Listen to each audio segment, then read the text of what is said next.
Every guide tells us to reapply corruption at 35% boss health in order to get the 12% increased damage out of the Death's Embrace talent. And we are all doing it. But what if this is wrong? During my research I found a nice sheet from the Warlock Discord and a formula to calculate the damage done from a corruption and okay, that's gonna be you know what? I'll do it all by myself, and let me help you to fully understand the mathematics behind this incredible game, our Warlock class, and let me break down the ultimate formula for Corruption, our almighty spell. Corruption rank 10 deals 1080 damage over 18 seconds and ticks every 3 seconds for 180 damage. So we need to know the spell damage coefficient for Corruption. Yeah, you heard right. Each spell has its own coefficient, which shows you how it scales with spell power. And Corruption has a spell power coefficient of 120% or 20% per tick, divided by 6 for 6 ticks. Now, our first Affliction talents come into play. Empowered Corruption increases the spell damage gain by 36%, and Everlasting Affliction increases the spell damage gain per tick, don't ask me why, by 5%, so times 6 for another whopping 30%. All in all, our Corruption now has a spell power coefficient of 186 or 31% per tick. So now one spell power is a gain of 1.86 damage or 0.31 damage per tick. Let's focus on the tick damage for our calculations from now on. In a fully stacked 25-man tier 8 raid right now, I realistically have about 4300 spell power on average with all procs like Tailoring Cloak or Trinket in mind. That means the damage per tick is 1513 damage, right? Yeah, well, there's a lot more. Cause now the talents Improve Corruption, Siphon Life, Shadow Mastery, Contagion and our Spellstone add up to 36% increased Corruption damage. After that, every other source is multiplied, like Malediction, 3 stacks of Shadow Embrace, Haunt plus Glyph of Haunt, the 3% raid damage and the 13% spell damage on targets to a total of 69.57% increased damage on top. So now we have 3489 damage per tick. We are getting closer.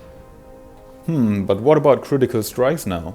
Pandemic gives our Corruption the chance to crit for 100% increased damage. Well, the Meta Gem gives us another 9% increased damage for our crits. What? Yeah, here's the explanation.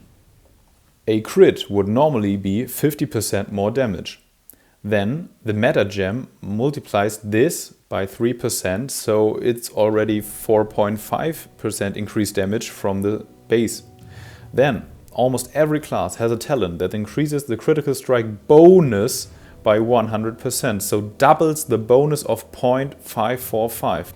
Therefore, we get 209% damage on crits. So if a normal hit does 100 damage, a critical strike does 209 damage. Try it out yourself.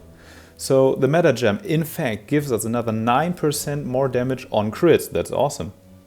Now, to get a nice factor for our formula, we use the following.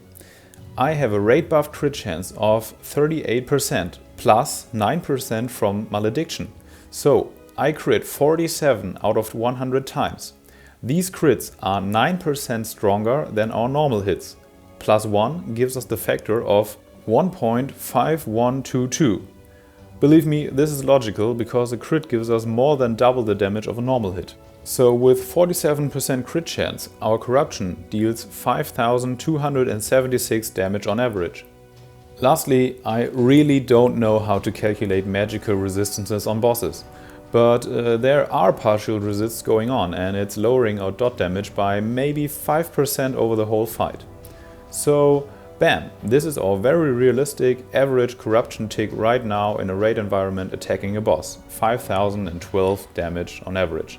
But we can snapshot crit at the start of the fight and I do a weapon swap as well that gives me around 3.2% more crit and of course a potion of wild magic for another 4.4% crit. The crit formula changes now to the factor of 1.595. Now my Corruption deals 5287 damage per tick right from the start. This also means that the Ice Core staff is even more powerful than you think in combination with a weapon swap. You might wonder about haste as well, but it's not important for our average tick damage, although it will become interesting later on. So now that this is finally said and done, we can now calculate the break-even point and evaluate if the resnapshot at 35% is even worth it.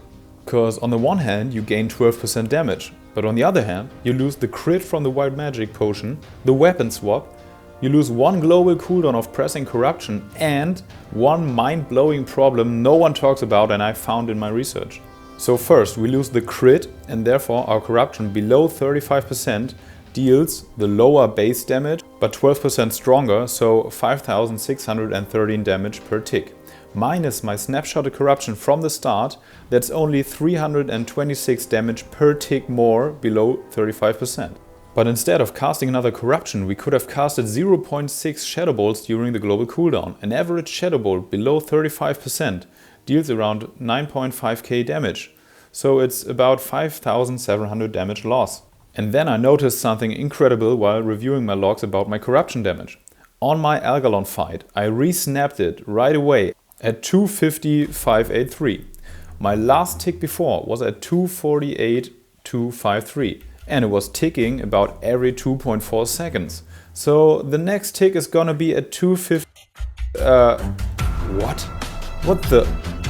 Because of my manual recast, I did reset the corruption timer and lost one full corruption tick of 5280 damage on average. That's a fucking F in the chat. I was speechless. But for our scientific research, I want to be nice. And so I will give it an average loss of half a corruption tick.